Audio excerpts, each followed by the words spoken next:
Hello everyone, welcome to my channel Sarita nursing classes. तो चलिए start करते हैं आज का टॉपिक जो कि पहले से पढ़ रहे थे एपिडेमियोलॉजी का। एपिडेमियोलॉजी हमने अच्छे से पढ़ लिया था, समझ लिया था कि एपिडेमियोलॉजी क्या होता है एंड इसके क्या यूजेस होते हैं, क्या एम्स होता है। तो आज का हमारा जो टॉपिक है वो है epidemiological models and theories of disease causation. ठीक है कि इसमें क्या कारण है, क्या कॉजेशन है, इसको अलग अलग हम थ्योरीज में देखेंगे। तो इसमें हम क्या क्या देखेंगे, हमारा demonic theory, punitive theory, miasmatic theory, humoral theory, contagion theory, germ theory, epidemiological trends, multifactorial, web of causation, wheel theory and wings theory. इन सारी ही थ्योरीज को हम डिटेल्स में पढ़ेंगे। तो सबसे पहले मैं रिवाइज़ करवा देती हूँ कि एपिडेमियोलॉजी क्या होता है। तो एपिडेमियोलॉजी क्या है, एक स्टडी है, यानी कि कोई भी जो डिज़ीज़ है कितना फैला हुआ है, कैसे डिस्ट्रीब्यूट हुआ है, कहाँ कहाँ पे डिस्ट्रीब्यूट हुआ है, ठीक है, उसकी स्टडी करना एंड उसको डिटरमाइन करना, यानी कि उसको निर्धारित करना, उसके कारक यानी कि उसके कॉजेज़ की स्टडी करना एंड डिज़ीज़ की स्टडी करना हमारा क्या कहलाता है, एपिडेमियोलॉजी कहलाता है। एंड डिज़ीज़ को कंट्रोल करना, ठीक है, तो इसे हम क्या बोलते हैं, एपिडेमियोलॉजी कहते हैं। जिन व्यूअर्स ने फर्स्ट वीडियोस नहीं देखी है, पार्ट 1 नहीं देखा है, उन्हें प्लेलिस्ट में वीडियो मिल जाएगी, आप वहाँ से देख सकते हैं। ओके, तो स्टार्ट करते हैं theories of pre modern era. तो प्री मॉडर्न एरा यानी कि क्या, आधुनिक युग से पहले। द डोमिनिक थ्योरी, तो डोमिनिक थ्योरी के क्या क्या कॉन्सेप्ट थे, तो हर एक जो साइंटिस्ट थे उन्होंने अपने अलग अलग जो कॉन्सेप्ट है उन्होंने दिए हुए हैं। तो यहाँ पे फर्स्ट वन पॉइंट क्या है, based on the following concept. तो यहाँ पे हमारा जो कॉन्सेप्ट है इनके अकॉर्डिंग आधारित है, ठीक है, प्री मॉडर्न एरा में। तो इसमें क्या आ जाएगा, the evil spirit entering the body directly and pursuing nefarious action, यानी कि क्या, बुरी शक्तियाँ हमारी बॉडी में डायरेक्टली एंटर होती हैं और क्या, बीमारी को पैदा करती हैं। ये प्री मॉडर्न एरा में जो साइंटिस्ट थे उनका कहना था। एंड सेकेंड वन क्या बताया इन्होंने, the evil spirit as a messenger of God giving warning in form of disease, यानी कि क्या, इन्होंने बताया है, ठीक है, कि इन्होंने ये बोला कि जो भगवान है, ठीक है, भगवान क्या करते हैं, अपने दूत भेजते हैं, तो वो जो बुरी आत्माएं होती हैं उनको भेजते हैं और हमें बीमारी देते हैं। इन्होंने वार्निंग, वो हमें क्या करते हैं, एक वार्निंग के रूप में हमें बीमारी दे के जाते हैं, ठीक है, ऐसा कहना था हमारा जो प्री मॉडर्न एरा था उनमें जो साइंटिस्ट थे उनका कहना था। ओके, एंड नेक्स्ट वन क्या, human and me the supernatural powers send evil spirit to harm. तो यहाँ पर बताया जा रहा है कि आपकी जो दुश्मन है, ठीक है, वो क्या होते हैं, उनके पास क्या होता है, एक सुपर नेचुरल पावर होता है, उनको हार्म कर सकते हैं, ठीक है। तो आपने सुना होगा कि गांव में कुछ लोग होते हैं जो कि टोटका करते हैं, जादू करते हैं, और ये टोटका करके किसी भी इंसान को, किसी भी पर्सन को मार देते हैं, या तो उन्हें बीमार कर देते हैं, या तो उन्हें मेंटली इल कर देते हैं। तो ऐसे लोग जो हमारे एनिमी होते हैं और उनके पास सुपर नेचुरल पावर होता है, तो ये लोगों को नुकसान पहुंचाने का काम करते हैं। तो ये जो था पहले के लोगों का मानना था। तो पहले के जो साइंटिस्ट थे उन्होंने अपना ये ओपिनियन दिया हुआ है डोमिनिक थ्योरी में कि एपिडेमियोलॉजी जो था वो इस तरीके से बीमारी को बढ़ावा दे रहा था, टोटका करके, जादू करके, ठीक है। तो यहाँ पे उन्होंने ये बताया हुआ है। नाउ सेकंड वन थ्योरी जो है हमारा वो क्या है, पुनेटिव थ्योरी।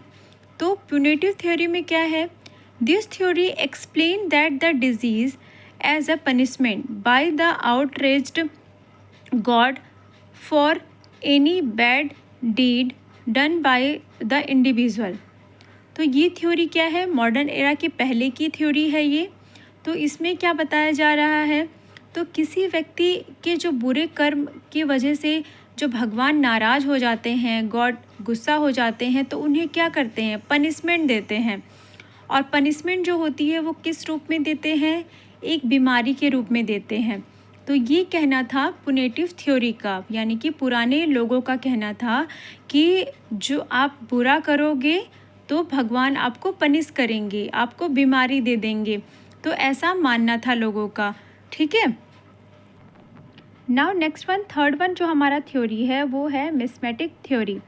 तो इसमें क्या बताया गया है, based on the interference that the air rising from certain kind of ground specially swampy area and was the cause of disease. तो इसमें बताया जा रहा है कि जो दलदली एरिया होता है, यानी कि क्या स्वैम्पी जो एरिया होते हैं वहाँ पे हवा आ रही है। ठीक है, दलदली एरिया यानी कि वो एरिया जहाँ से हवा आ रही है, मान लीजिए कि वो हवा क्या है, हार्मफुल है, यानी उसमें विषैली जो गैसें होती हैं, जो विषैले पदार्थ होते हैं, ठीक है, वो होते हैं। या तो क्या वहाँ पे जो किसी जानवर की डेथ हो जाती है, कोई जीव जंतु मर जाते हैं, तो वहाँ पे किसी भी जीव जंतु के मरने से जो गैस निकलता है, जो केमिकल सब्सटेंस निकलते हैं, ठीक है, तो उसकी वजह से बीमारियाँ फैलती हैं, लोगों तक डिजीज़ जो है वो पहुँचती है। तो ये कहना था मिसमेटिक थ्योरी का कि विषैली गैसों के थ्रू जो बीमारियाँ होती हैं, जो एपिडेमियोलॉजिकल फैक्टर होते हैं, वो कॉज्ड होते हैं। ओके। नाउ नेक्स्ट वन आता है हमारा ह्यूमोरल थ्योरी। तो ह्यूमोरल थ्योरी में क्या बताया गया है, एज़ पर ग्रीक फिलॉसफी। तो ह्यूमोरल थ्योरी जो है ये क्या थे, एक ग्रीक फिलोसोफर थे जिन्होंने क्या बताया है, the matter is made up of the 4 element earth, air, fire and water which are represented in the body by the 4 humerus, black bile, blood, yellow bile and phlegma. According to this theory, the equilibrium among these humors characterized health. तो यहाँ पे जो हमारा theory है humoral theory, तो ये जो theory है, ठीक है, ये अकॉर्डिंग टू ह्यूमोरल थ्योरी में कोई भी जो पदार्थ है वो क्या है, 4 चीज़ों से मिलके बना हुआ है, जिसमें हमारा क्या बताया जा रहा है, अर्थ है, एयर है, फायर है एंड वाटर है। वैसे ही हमारी बॉडी में भी ह्यूमरस हैं। ठीक है, तो ह्यूमरस में क्या है, ब्लैक बाइल बताया जा रहा है, ब्लड है, येलो बाइल है एंड फ्लेग्मा है। ये 4 चीज़ें अगर हमारी बॉडी में इक्विलिब्रियम में ना हो, यानी कि एक समान मात्रा में ना हो, तो हमें क्या होगा, बीमारी हो सकती है। ठीक है, हमें बीमारी कर सकते हैं अगर ये इनमें से कोई भी जो सब्सटेंस हैं वो अपने प्रॉपर अमाउंट में ना हो तो। ठीक है, तो उन्होंने रिप्रेजेंट किया है, कैसे रिप्रेजेंट करा है उन्होंने, अर्थ को हमारे बॉडी के ब्लैक बाइल से, एयर को उन्होंने रिप्रेजेंट करा है ब्लड से, और जो हमारा फायर है उसको रिप्रेजेंट करा है येलो बाइल से, एंड जो वाटर है उसको रिप्रेजेंट किया है इन्होंने फ्लेग्मा से।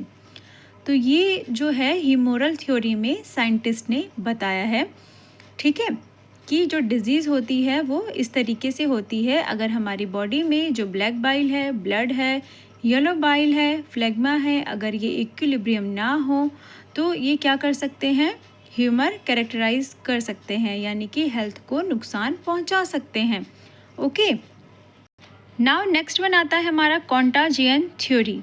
तो कॉन्टाजियन थ्योरी बाय द ग्रिलोमा फेंस्ट्रोमा 1478 टू 1533 में इन्होंने दिया था। और ये क्या थे, ग्रिलोमा एक क्या थे, इटालियन फिजिशियन थे। तो इन्होंने क्या बताया है, large class of disease cause by the contagion direct and indirect rather than humoral imbalance. तो इन्होंने बताया है कि जो हमारा डिज़ीज़ होता है वो कैसे होता है, कॉन्टैक्ट से ज़्यादा जो है बीमारियां फैलती हैं, और ह्यूमोरल जो इम्बैलेंस होता है, जैसे कि हमने पढ़ा कि हमारा जो ब्लैक बाइल है, ब्लड है, येलो बाइल है एंड फ्लेग्मा है, ये क्या है, ये ह्यूमोरल है। अगर ये इम्बैलेंस होता है तो डिज़ीज़ फैलती है। ठीक है, तो छूने से ज़्यादा बीमारियां फैलती हैं, ये बताया है इन्होंने, जो हमारे ग्रीक फिलोसोफर हैं इन्होंने बताया है। ठीक है, कि जो बीमारियां हो रही हैं वो कैसे हो रही हैं, हमारे छूने से हो रही हैं, डायरेक्ट एंड इनडायरेक्ट कॉन्टेक्ट से हो रही हैं। ओके, एंड क्या he observe that person could contact infection even if humours are normally balanced. तो इन्होंने बताया और इन्होंने ऑब्ज़र्व किया, जो ग्रिलोमा थे इन्होंने ऑब्ज़र्व करा है, ठीक है, कि जो पर्सन होते हैं उनमें इन्फेक्शन कैसे होता है अगर उनका ह्यूमरल जो है, यानी कि जो इनका ब्लैक बाइल है, ब्लड है, येलो बाइल है, फ्लेग्मा है, अगर वो नॉर्मल है फिर भी उनमें इन्फेक्शन हो रहा है, तो इन्फेक्शन कैसे हो रहा है। डायरेक्ट अगर वो कांटेक्ट में आते हैं किसी भी केमिकल एजेंट के, किसी भी इन्फेक्शियस पर्सन के, तो डिजीज़ हो सकती है, इन्फेक्शन हो सकता है। ये हमारे ग्रिलोमा का कहना था कॉन्टाजियस थ्योरी में। ओके, नाउ अब हम बात करते हैं थ्योरी ऑफ मॉडर्न एरा की। तो थ्योरी ऑफ मॉडर्न एरा यानी कि क्या, आधुनिक युग। आधुनिक युग में कुछ थ्योरीज दी गई हैं, जिसमें पहले नंबर पे हमारा जो थ्योरी है वो है जर्म थ्योरी। ठीक है, तो जर्म थ्योरी में क्या आ जाता है, proposed by the Louis Pasteur. ये जो थ्योरी है जर्म थ्योरी, ये किसके द्वारा दी गई है, लुइस पास्चर के द्वारा दी गई है, जिन्होंने ये थ्योरी कब रिप्रेजेंट करा था, 1822 टू 1895 में रिसर्च करके इन्होंने अपना ओपिनियन प्रेजेंट किया था। तो इसमें क्या बताया उन्होंने कि every human disease is cause by a microorganisms, यानी कि क्या, जर्म थ्योरी का कहना है कि किसी भी व्यक्ति को अगर कोई भी बीमारी होती है तो उसके पीछे का कारण क्या है, माइक्रोब्स हैं। यानी कि क्या, माइक्रोब्स क्या होते हैं, बैक्टीरिया, वायरस, फंगई, प्रोटोजोआ, ये सब क्या है, माइक्रोब्स होते हैं। तो जर्म थ्योरी में लुइस पास्चर जी का कहना था कि जो डिजीज़ होती हैं वो हमारे बैक्टीरिया से, यानी कि माइक्रोब्स की वजह से होती हैं मॉडर्न एरा में। एंड क्या, disease cause affect is 1 to 1, 1 to 1, यानी कि क्या, एक पैथोजन जो है वो क्या करता है, एक ही डिज़ीज़ को कॉज करता है, एक ही बीमारी को कॉज करता है। जैसे कि जो माइकोबैक्टीरियम ट्यूबरकुलाई है वो कौन सी डिजीज़ को कॉज करेगा, ट्यूबरक्लोसिस को, ओनली ट्यूबरक्लोसिस को ही कॉज कर सकता है।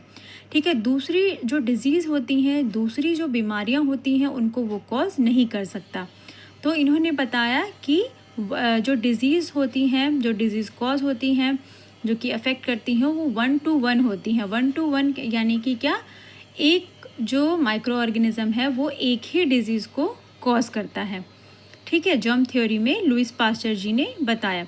एंड नेक्स्ट वन क्या है, broad drastic shift in the understanding of the disease causation. तो इसमें इन्होंने क्या बताया कि जो थ्योरी आने के बाद लोगों को अंडरस्टैंड हुआ, जब जर्म थ्योरी आई तो लोगों को पता चला कि जो माइक्रोब्स हैं उन्हीं की वजह से, माइक्रो ऑर्गेनिज्म की वजह से डिजीज़ होती है, और यही सत्य है। ठीक है, यही सत्य है, लोगों ने ये स्वीकार किया। ठीक है, तो यहाँ पे जर्म थ्योरी में लुइस पास्चर जी ने अपना ओपिनियन इस तरीके से दिया है एपिडेमियोलॉजी के बारे में। नाउ नेक्स्ट वन जो हमारा थ्योरी है मॉडर्न एरा में, वो क्या है, एपिडेमियोलॉजिकल ट्रेट्स। तो एपिडेमियोलॉजिकल ट्रेट्स में क्या है, this theory explain that an external agent can cause disease on a susceptible host when there is a conducive environment. यानी कि क्या, ये थ्योरी का कहना है कि कोई भी एक्सटर्नल एजेंट, जैसे कि क्या, बैक्टीरिया, वायरस क्यों ना हो, किसी भी बीमारी को तभी कर सकता है जब उसके पास क्या हो, एक ससेप्टेबल होस्ट हो। ससेप्टेबल होस्ट यानी कि क्या, एक ऐसा पर्सन जिसकी इम्यूनिटी क्या हो, कम हो या तो कमज़ोर हो, उसमें बीमारी होने का रिस्क क्या होता है, ज़्यादा होता है। तो ये कब करेगा, जब उसके पास कंडेंसिव इन्वायरमेंट होगा। और कंडेंसिव इन्वायरमेंट किसे बोला जा रहा है, एक फेवरेबल इन्वायरमेंट जो कि बैक्टीरिया के अकॉर्डिंग हो। और बैक्टीरिया के अकॉर्डिंग फेवरेबल इन्वायरमेंट कब होता है, वो कमज़ोर सा इंसान, वो असहाय सा इंसान जिसकी इम्यूनिटी वीक होती है, कमज़ोर होती है। तो वहाँ पे क्या होगा, वो एजेंट को ढूंढेगा।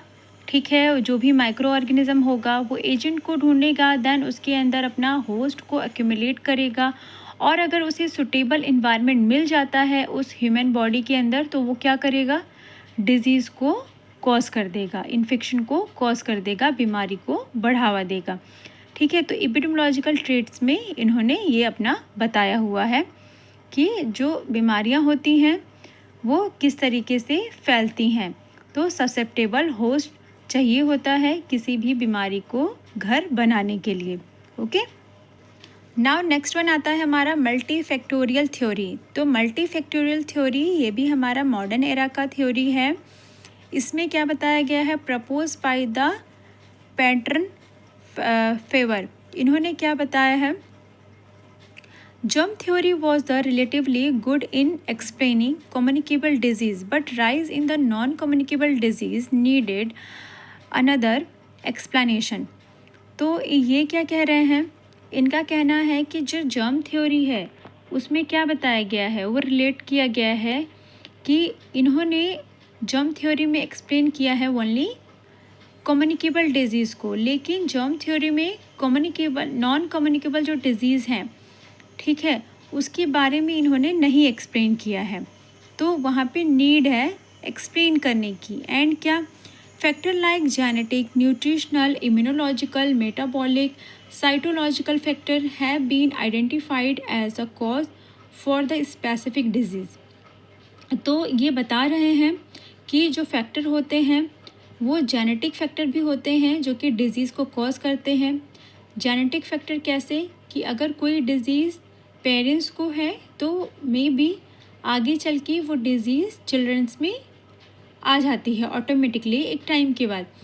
न्यूट्रिशनल फैक्टर हो सकते हैं, जैसे कि किसी को खाने पीने की चीज़ें जो हैं वो अवेलेबल नहीं हो पा रही हैं तो डिज़ीज़ हो सकती है। इम्यूनोलॉजिकल हो सकता है, एंड मेटाबॉलिक डिजीज़ भी ट्रांसमिट होती हैं। साइटोलॉजिकल फैक्टर होते हैं।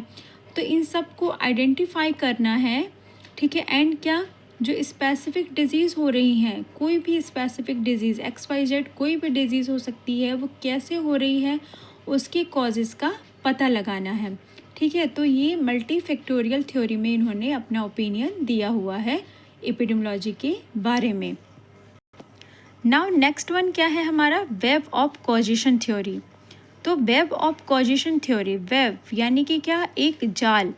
तो जो डिज़ीज़ होती है वो एक जाल की तरह होती है, इस थ्योरी में ये बताया गया है। तो propose by the MacMahon and Pugh, इन्होंने बताया है कि जो डिज़ीज़ होती है वो एक मकड़ी के जाले की जैसी होती है। कैसे होती है, ideally suited in the study of chronic disease where the agent is often not known and disease is the outcome of the interaction of the multiple factors। तो यहाँ पे इन्होंने बताया है कि जो डिज़ीज़ होती है उसकी स्टडी करी है इन्होंने। तो कोई जो क्रोनिक डिज़ीज़ होती है, क्रोनिक डिज़ीज़ यानी कि क्या, जो ऐसी बीमारी जो कि लंबे टाइम तक चले, ठीक है। तो वो क्या होती है कि एजेंट में यानी कि किसी पर्सन में पता नहीं होता है कि कैसे हो गया है, लेकिन वो डिज़ीज़ का जो आउटकम होता है यानी कि जो उसका रिज़ल्ट होता है वो मल्टीपल फैक्टर होता है, यानी कि कई सारे जो कारण होते हैं वो कई सारी बीमारियों को कॉज कर जाते हैं, ठीक है। फॉर एग्ज़ाम्पल के लिए क्या, मायोकार्डियल इन्फेक्शन। तो जो मायोकार्डियल इन्फेक्शन होता है, इस डिज़ीज़ को होने के कई सारे कॉज होते हैं, कई सारे कारण होते हैं। एक स्ट्रेस और एक टेंशन ही कॉजेज़ नहीं होता है। ओके, आइए एक एग्जांपल से समझते हैं। जैसे कि क्या, web of causation, change in lifestyle. अगर किसी पर्सन का जो लाइफ स्टाइल है अगर वो चेंज होता है तो उसमें क्या होगा, अबाउंडेंस ऑफ फूड, कि उसका फूड का जो क्वांटिटी है उसमें चेंजेस हो सकता है। या तो क्या, ओबेसिटी, ओबेसिटी की वजह से भी जो हार्ट अटैक होता है या तो जो कोई भी डिज़ीज़ होती है वो कॉज होती है। ज़्यादा खाना खाने की वजह से भी जो फूड होता है वो पचने में टाइम लगता है। देन क्या, हाइपरलिपिडीमिया, एंड क्या, कोरोनरी एथेरोस्क्लेरोसिस, ठीक है। तो जो कोरोनरी आर्टरी है वहाँ पे क्या हो जाएगा, लिपिड का फॉर्मेशन एक्यूमुलेट हो जाएगा, इकट्ठा हो जाएगा, एंड क्या, कोरोनरी एथेरोस्क्लेरोसिस हो जाएगा। यानी कि क्या, वहाँ पे लिपिड जो है, जो फैट है, वहाँ पे जो वॉल है आर्टरी की उसको वो ब्लॉक्ड कर देंगे। तो उसकी वजह से जो हमारा कंजेस्टिव हार्ट फेलियर है या तो मायोकार्डियल इन्फेक्शन है, ये कॉज हो सकता है। तो यहाँ पे क्या है, एक कॉज नहीं है, कई सारे कॉज हैं जो कि क्या कर रहे हैं, मायोकार्डियल इन्फेक्शन को कॉज कर रहे हैं। ठीक है, तो ये किस में बताया है, आपका वेब ऑफ कॉजेशन की थ्योरी में बताया गया है। एंड क्या, लैक ऑफ फिजिकल एक्टिविटी, अगर आप लैक ऑफ फिजिकल एक्टिविटी कर रहे हैं तो भी मायोकार्डियल इन्फेक्शन होने का रिस्क होता है। एंड क्या, इंक्रीज कैटाकोलामाइन, अगर आपका कैटाकोलामाइन जो है, जो हार्मोन है वो डिसबैलेंस हो रहा है तो उस कंडीशन में आपको मायोकार्डियल इन्फेक्शन से सफ़र करना पड़ सकता है। थम्बोलिटिक एक्टिविटी, ठीक है, आपकी जो थम्बोलिटिक एक्टिविटी है उसमें कुछ चेंजेस हो रहे हैं तो आपको मायोकार्डियल इन्फेक्शन हो सकता है। देन कोरोनरी ऑक्लूजन पाया जा सकता है, और अगर कोरोनरी ऑक्लूजन पाए तो उस कंडीशन में क्या होगा, मायोकार्डियल इन्फेक्शन कॉज होगा। और जब मायोकार्डियल इन्फेक्शन कॉज होगा तो हमें क्या मिलेगा, मायोकार्डियल इन्फेक्शन का जो सिम्टम है वो हमें प्रॉपर तरीके से शो अप होगा, यानी कि दिखाई देगा। तो ये था हमारा वेब ऑफ कॉजेशन की थ्योरी में, जो कि हमारे साइंटिस्ट ने बताया है कि कोई भी जो डिजीज़ होती है उसके मल्टीपल कॉजेज़ होते हैं, यानी कि बहुत सारे कारण होते हैं। नाउ नेक्स्ट वन है हमारा व्हील थ्योरी। व्हील थ्योरी यानी कि क्या, एक पहिए के तरीके से जीवन चक्र चलता है। तो वो थ्योरी इन्होंने दी हुई है, जो कि किसके अकॉर्डिंग है, propose by the Mausner and Kramer. तो इन्होंने क्या बताया है, this theory explore the genetic and environmental factor in causing of disease. तो इन्होंने बताया है कि जो डिज़ीज़ होती है वो एक्सप्लोर कैसे होती है, यानी बढ़ती कैसी है। तो जीवन चक्र कैसे चलता है कि बहुत सारी डिज़ीज़ ऐसी होती हैं जो कि जेनेटिक तरीके से बढ़ रही होती हैं, ठीक है, यानी कि पेरेंट्स के थ्रू आ रही होती हैं, ठीक है, इन्वायरमेंट में। एंड क्या, ऐसे डिज़ीज़ जो कि क्या करती हैं, जेनेटिक तरीके से इन्वायरमेंट में आती हैं, ह्यूमन बीइंग में आती हैं और क्या करती हैं, डिज़ीज़ को कॉज करती हैं, बीमारी को पैदा करती हैं। जैसे कि आप यहाँ सेंटर पॉइंट पे देख सकते हैं जेनेटिक कोर लिखा हुआ है। तो जेनेटिक कोर क्या कर रहा है, ह्यूमन को, ठीक है, ह्यूमन को अफेक्ट कर रहा है। यानी कि ह्यूमन क्या है, एक होस्ट है जिसके अंदर कोई सी भी डिजीज़ आती है due to any reason, due to any causes. तो यहाँ पे क्या होगा, हमारा जो बायोलॉजिकल है वो क्या है, एक इन्वायरमेंट है, सोशल क्या है, वो भी इन्वायरमेंट है, एंड फिज़िकल इन्वायरमेंट। तो ये तीनों इन्वायरमेंट मिलके यहाँ पे क्या करते हैं, एक होस्ट को, एक पर्सन को जेनेटिक रूप से अफेक्ट करते हैं। यानी कि क्या, ये सारे फैक्टर्स हैं, बायोलॉजिकल, सोशल, फिज़िकल, ये फैक्टर हैं जो कि क्या कर रहे हैं, एक ह्यूमन में, एक होस्ट में डिजीज़ को कॉज कर रहे हैं। तो जो जीवन चक्र है वो इस तरीके से चलता है, ठीक है, इन्होंने बताया है, मैसनर एंड क्रैमर ने बताया हुआ है। नेक्स्ट वन हमारा थ्योरी आता है बिंज थ्योरी। तो बिंज थ्योरी में क्या है, biological factor innate in human being. तो बायोलॉजिकल थ्योरी क्या होती है, इननेट होती है ह्यूमन बीइंग में, ओके। एंड क्या, behavioural factor concern with the individuals life style. जो ह्यूमन का बिहेवियर होता है वो डिपेंड करता है कि वो कैसे बिहेव कर रहा है किसी भी इंडिविजुअल के फ्रंट ऑफ व्यू में, ओके। तो वो उसकी लाइफस्टाइल पे डिपेंड करता है कि उसकी लाइफस्टाइल कैसी है। एंड क्या, इन्वायरमेंटल फैक्टर। तो इन्वायरमेंटल फैक्टर भी इम्पॉर्टेंट होता है एपिडेमियोलॉजी के लिए कि हमारा इन्वायरमेंट कैसा है, हम किस इन्वायरमेंट में रह रहे हैं। एंड क्या, इम्यूनोलॉजिकल फैक्टर। तो इम्यूनोलॉजिकल फैक्टर डिपेंड करता है। एंड न्यूट्रिशनल फैक्टर कि हमारा जो खाने पीने का तौर तरीका है वो कैसा है। जेनेटिक फैक्टर, तो जेनेटिक फैक्टर में हमारा जो आनुवांशिक फैक्टर है वो आ जाता है। सोशल फैक्टर में हमारा सामाजिक फैक्टर आ जाता है। स्पिरिचुअल फैक्टर में हमारा आध्यात्मिक फैक्टर आ जाता है। And service factor related to the health care service, हमारा सर्विस फैक्टर में हेल्थ केयर सर्विस आ जाता है कि हमारी हेल्थ की जो फैसिलिटीज़ है वो किस तरीके की है। तो विंज थ्योरी में इन्होंने अपना ओपिनियन दिया है कि ये सारे जो फैक्टर्स होते हैं ये डिपेंड करते हैं कि अगर ये सारे ही फैक्टर प्रॉपर तरीके से बैलेंस्ड हैं तो एपिडेमियोलॉजिकल जो डिज़ीज़ होती है वो हमें अफेक्ट नहीं कर पाती है। और अगर इनमें से कोई भी जो फैक्टर है अगर वो डिसबैलेंस होता है या तो उसमें कुछ चेंजेस आता है, यानी कि कुछ उतार चढ़ाव आता है, तो बीमारियां होती हैं। ठीक है, तो ये था हमारा टॉपिक। आई होप आपको समझ में आया होगा। तो हमारा जो थ्योरी ऑफ डिज़ीज़ कॉजेशन का टॉपिक था ये कंप्लीट होता है। टॉपिक के नोट्स आपको जो है टेलीग्राम चैनल पे PDF मिल जाएगा। ठीक है, मैं डिस्क्रिप्शन में लिंक डाल दूँगी। ओके, अगर वीडियो अच्छी लगी हो तो like share and subscribe. Thanks for watching.